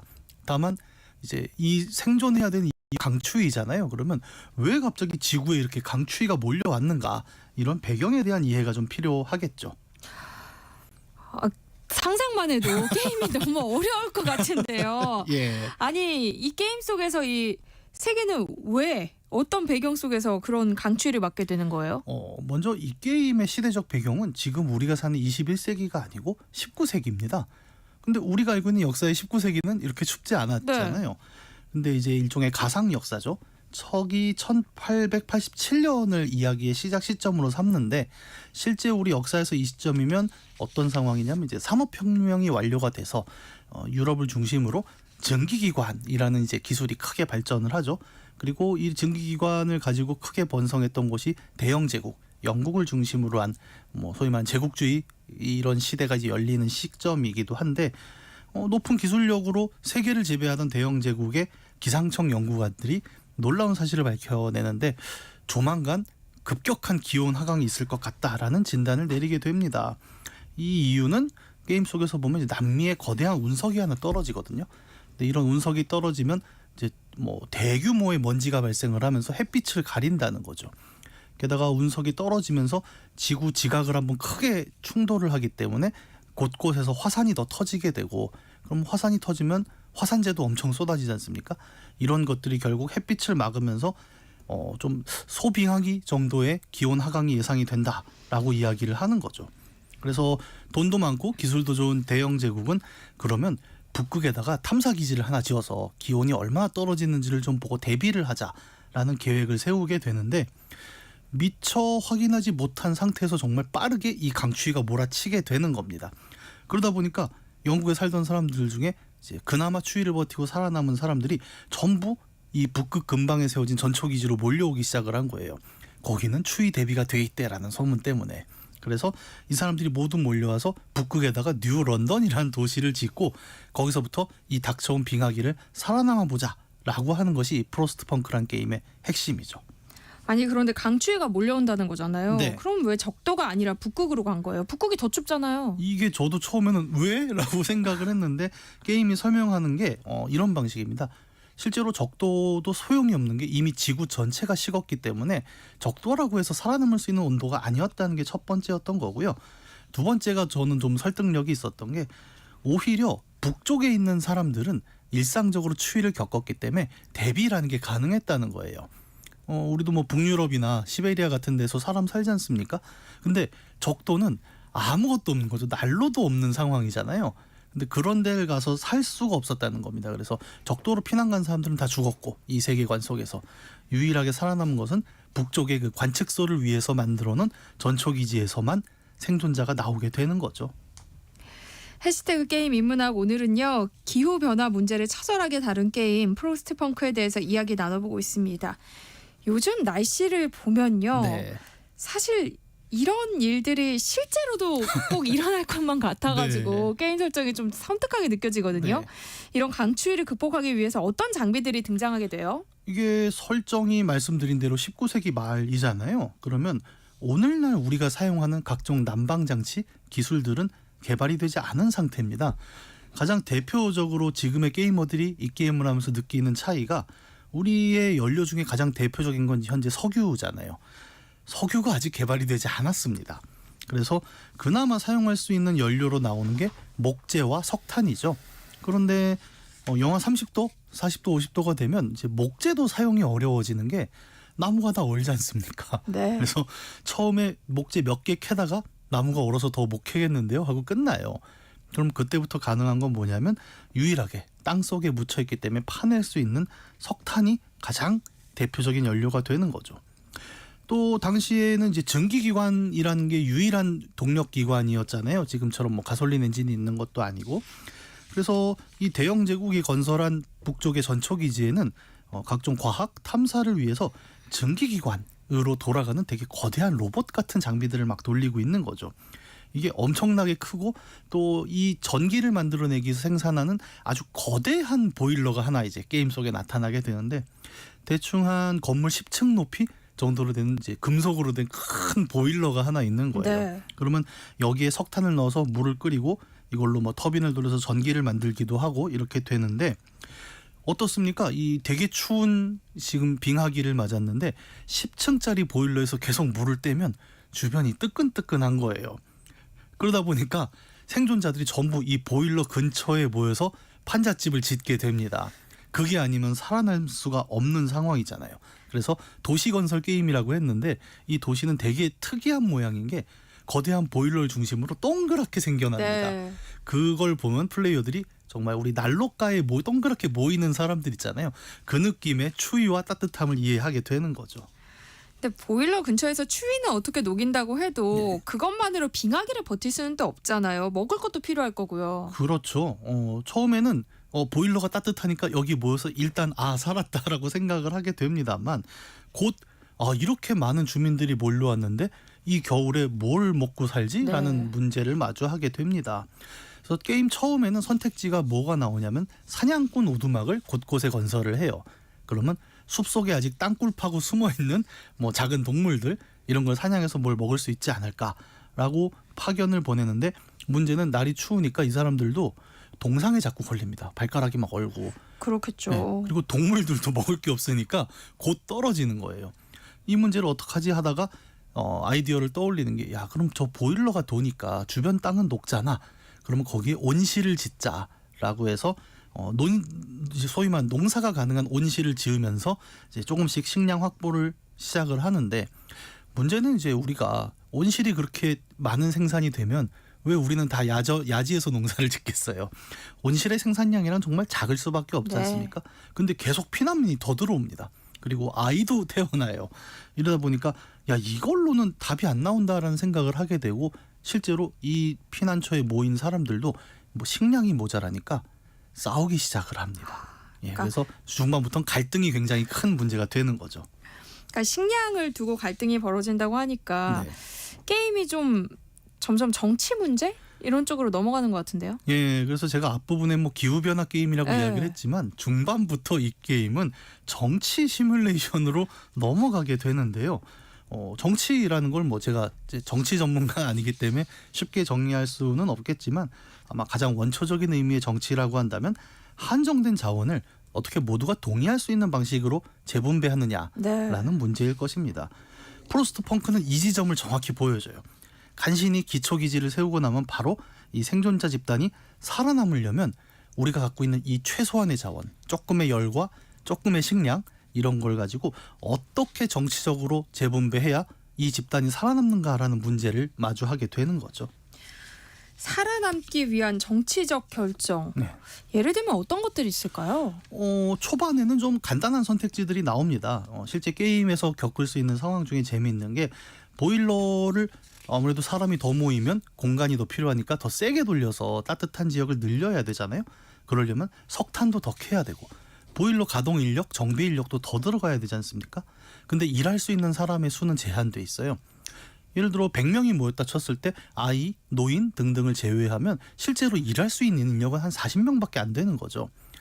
그러면 이 석탄을 더 캐고 보일러를 더 돌리려면 어떻게 해야 될까라고 고민을 하는데 사람들이 그러면 제한된 노동시간을 늘려서 야근을 하면 되지 않느냐라는 선택지가 열리게 돼요. 플레이어가 지도자니까 고를 수 있겠죠. 그럼 야근을 해라고 고르면 해결이 되겠죠. 하지만 장기적으로 사람들의 피로와 불만이 올라가기 시작을 합니다. 그렇겠죠. 그리고 석탄 캐로 더 많이 보내. 더 거기서 석탄 캐면서 야근시켜 하면 거기서 과로로 쓰러지는 사람들이 나오기 시작을 하는 거예요. 그래서 초반에는 이제 이 이슈로 시작을 하는데 뭐 식량 문제로 넘어가면 또 더 복잡해집니다. 밀가루는 모자라고 사람은 늘어나니까 이걸로 빵을 못 만들겠는데요? 했더니 조리장이 톱밥을 좀 섞어볼까요? 라는 얘기를 하는 거예요. 그러면 양은 불릴 수 있겠죠. 그런데 맛을 보면 우리가 딱 알잖아요. 톱밥이 섞였잖아. 그러면 이것도 결국 불만이 일어나는 거고. 근데 이 불만 때문에 안 하게 되면 이 게임은 아까 영하 30도에서 120도를 왔다 갔다 한다고 했잖아요. 정말 집단이 얼어 죽습니다. 그러니까 최악의 상황을 설정해 놓고 거기서 최악과 차악 중에 뭐가 더 나을지를 골라보라고 플레이어에게 강요하는 게임이기도 합니다. 그래서 이런 불만들이 계속 쌓이고 문제는 터지고 그러다 보니까 플레이어도 복잡해지잖아요. 그러다 보면 계속 실수를 하게 되고 최악의 경우에는 주민들이 난 너랑 못 살아하고 나가는 사람이 있고 어떤 경우에는 이 도시를 버리고 딴 데 가자는 사람이 있는데 가장 최악의 경우에는 너 때문이야 라고 플레이어를 비난하면서 주인공을 벌판으로 쫓아내는 경우도 나오게 됩니다. 뭐 엔딩은 얼어 죽는 엔딩이 되겠죠. 그러니까 모든 게 부족한 상황이잖아요. 극한의 상황. 이런 상황에서 벌어지는 선택들이 하나같이 좀 끔찍해요. 근데 이게 재밌어요. 이게 왜 재밌냐면 우리가 실제로 겪으면 이거는 너무나 어려운 문제인데 네. 이 프로스트 펑크라는 게임을 실제로 플레이하는 우리는 따뜻한 환경에 있기 때문이죠. 예. 왜 그런 모험 영화도 많잖아요. 네. 막 뒤에서 큰 돌이 굴러오는 막 위기인데 우리는 그걸 소파에 퍼져 앉아서 보기 때문에 즐거운 거지 않습니까? 네. 아마 같은 맥락일 거예요. 그래서 여기서 제시하는 이 험난한 선택지들이 네. 사실 뭐 다 말씀드리기 어려울 정도로 더 심각한 선택지들도 굉장히 많아요. 그래요? 예, 맛배기로 조금 말씀을 드리면 이제 너무 춥다 보니까 동사자들이 자꾸 발생을 하고 마을에 묘지가 생긴단 말이에요. 근데 누군가는 또 그런 생각을 하는 거예요. 식량이 모자라지 않느냐 라는 이야기를 듣는 순간 이제 네. 플레이어들이 와 이거 어디까지 가려는 거야 라는 생각을 하게 되는 거고 뭐 그렇다고 이제 게임이 어떤 윤리를 넘어선다는 문제는 아니지만 네. 물어보는 거죠. 정말 극한의 상황이라면 너는 지도자로서 이런 선택을 해볼 수 있어? 그래서 그 질문을 받는 순간이 굉장히 놀라운 거죠. 여기까지 생각을 해야 되나? 이런 문제들이 나오게 되기도 합니다. 그리고 이런 갈등은 결국 어떤 식으로 풀어도 불만이란 게 쌓일 수밖에 없지 않습니까? 제한된 상황이다 보니까. 그래서 게임 중후반부터는 본격적으로 정치 얘기가 나오기 시작을 하는데 네. 새로운 선택지로 이데올로기라는 개념이 등장을 하게 돼요. 뭘 해도 추위는 계속 더 거세지고 자원은 점점점 떨어져 가는데 계속 주민들의 불만은 쌓여가잖아요. 그러면 플레이어는 이때부터 크게 한 3가지 정도의 선택을 할 수 있습니다. 이 불만을 자원이 부족한 상황에선 더 이상 분배로 어떻게 할 수가 없어. 네. 그래서 첫 번째 선택지는 뭐냐면 전체주의의 길로 나가게 됩니다. 그래서 소위 말하는 우리가 나치로 이제 대표되는 선전선동을 통해서 우리 위대한 영도자가 시키는 대로 가면 우리는 이 추위를 버틸 수 있어라는 식으로 전체주의 국가를 도입을 해서 경찰력을 늘리고 사람들이 이 생존에 반대되는 이야기를 아예 못하게 막아버리고 정말 감옥을 크게 짓습니다. 그래서 소위 말하는 불순문자를 다 집어넣으면서 돌아가는 전체주의 형태로 조직을 운영하는 방식이 제안되고 두 번째로 나오는 게 신앙의 문제입니다. 이게 뭐 우리가 알고 있는 그런 보편적인 종교라기보다는 사실상 사이비 종교에 가까운 형태가 되는데 사람들에게 독특한 마음의 열정을 심어버리는 거예요. 그래서 너의 열정과 믿음으로 이 추위를 극복할 수 있을 거라고 하고 이번에는 남는 식량과 자원을 사제 양성에 투입을 하게 됩니다. 그리고 마지막 3번째 선택지는 그냥 원래대로 하는 거죠. 근데 누구나 다 3번째 선택을 갑니다. 네. 둘 다 좋아 보이지 않거든요. 그러니까요. 전체주의도 난 별로, 사이비 종교는 더 별로. 네. 3번째를 가면 게임을 깨기가 어려울 정도로 힘들어지는 거예요. 그래서 약간 그 얘기를 하는 거죠, 게임이. 네가 아무리 올바르고 윤리적인 선택을 하고 싶어도 그게 결코 쉬운 일이 아니야 라면서 계속 유혹합니다. 당장 감옥을 지어서 사람들을 가둬놔. 그러면 얼마나 편한지 알아? 이런 얘기를 계속하고 실제로 넘어가면 효과가 굉장히 좋은 거예요. 그래서 중반까지는 어떻게 버틴다 치는데 최후반에 보면 이제 마지막 폭풍이 몰아치거든요. 그러면 영하 120도까지 떨어지는 마지막 한 달이 있는데 이 상황에서는 식량이 다 떨어지고 주민의 절반이 막 얼어 죽고 이런 극한의 상황을 막 보여주면서 끝까지 물어보는 거예요. 너 이래도 안 할래? 라고 이야기를 해놓고 네. 엔딩을 만약에 성공적으로 끝내잖아요. 간신히 그 폭풍을 견디고 다시 영하 30도로 돌아오면 게임은 뭐라고 얘기냐면 네, 당신의 도시는 살아남았습니다. 근데 그렇게 사이비 종교가 돼서 살아남는 건 의미가 있나요? 라고 물어보는 거죠. 그러면은 편집장님은 끝까지 네. 그 신념을 지키고 게임을 하셨어요? 그래서 게임을 성공하긴 하셨어요? 실패했습니다. 아, 저는 루트를 다 가봤죠. 네. 각각의 루트를 다 가보고 가보면 정말 그 사람들의 말투가 변하는 거예요. 그러니까 어느 날부터 이제 총독각하 거의 뭐 이런 식으로 부르는 경우도 있고 네. 종교 경찰 같은 경우에는 자기들이 알아서 불순분자들을 때려잡고 나한테 막 자랑을 하고 근데 이런 모습을 보면 성공적으로 이 도시를 지켜냈다고 하더라도 즐겁지가 않은 거죠. 그러니까 어떻게든 살아남았지만 그 결과는 우리가 이런 체제가 되어버리는 것이었다라는 어떻게 보면 왜 영화나 드라마도 뭐 해피엔딩만 있는 건 아니지 않습니까? 이 프로스트 펑크가 대표적으로 게임에도 이른바 비극이라는 것이 작동할 수 있는 대표적 사례다라고 이야기를 많이 하는 그런 게임이기도 하지요. 그러니까 인간 사회가 어떻게 구성되고 발전해 왔는가를 보여주는 것 같다는 생각이 드네요. 정말 그렇습니다. 그러니까 요즘에 우리 사회라는 건 옛날보다 너무 복잡해졌잖아요. 그래서 사회는 이렇다라고 툭 끊어서 말하기가 굉장히 어려운데 이 프로스트 펑크라는 게임을 하면서 제가 느꼈던 건 어떻게 보면 그 복잡한 사회 상황을 굉장히 단순한 강추위라는 하나의 설정만을 딱 극한적으로 둬버린 거죠. 그러다 보니까 이 게임을 하다 보면 우리가 인류가 원시 시대부터 지금까지 발전해 오면서 어떤 갈등을 겪었는지 네. 그 갈등을 해결하기 위해 우리는 굉장히 여러 방식을 취했잖아요. 자원을 늘리는 방향도 있었고 뭐 제도를 통해 분배하는 방향도 있었고 이도 저도 안 되면 아예 극단으로 가보자라는 선택까지도 있었다는 것들을 역설적으로 한번 겪어보게 되는 거죠. 그리고 굉장히 제가 와닿았던 지점은 그겁니다. 어떤 선택을 하든 게임에서건 실제 인류든 모든 선택에 완벽한 결과라는 것은 없었다. 그저 누적되는 부작용을 하나하나 버텨가는 것뿐이고 어떻게 보면 이것이 우리가 실제 사회에서 끊임없이 갈등과 모순을 겪는 그 근원의 문제이기도 하다라는 이야기를 하고 있습니다. 이 게임이 2018년 게임인데 굉장히 당시 출시에도 극한 상황을 통해서 인간을 볼 수 있는 굉장히 훌륭한 게임이라고 호평을 받았는데 이번에 제가 이걸 또 가져오는 이유는 올해 9월에 후속작이 나왔습니다. 그러니까 첫 편에서 살아남은 사람들이 이번엔 석유가 나와요. 석유를 갖고 또 어떻게 살아가는가라는 이야기를 다시 플레이할 수 있게 되어서 사회제도, 정치 이런 부분에 관심 많은 분들이라면 많은 생각거리들을 고민해 볼 수 있는 게임입니다. 네.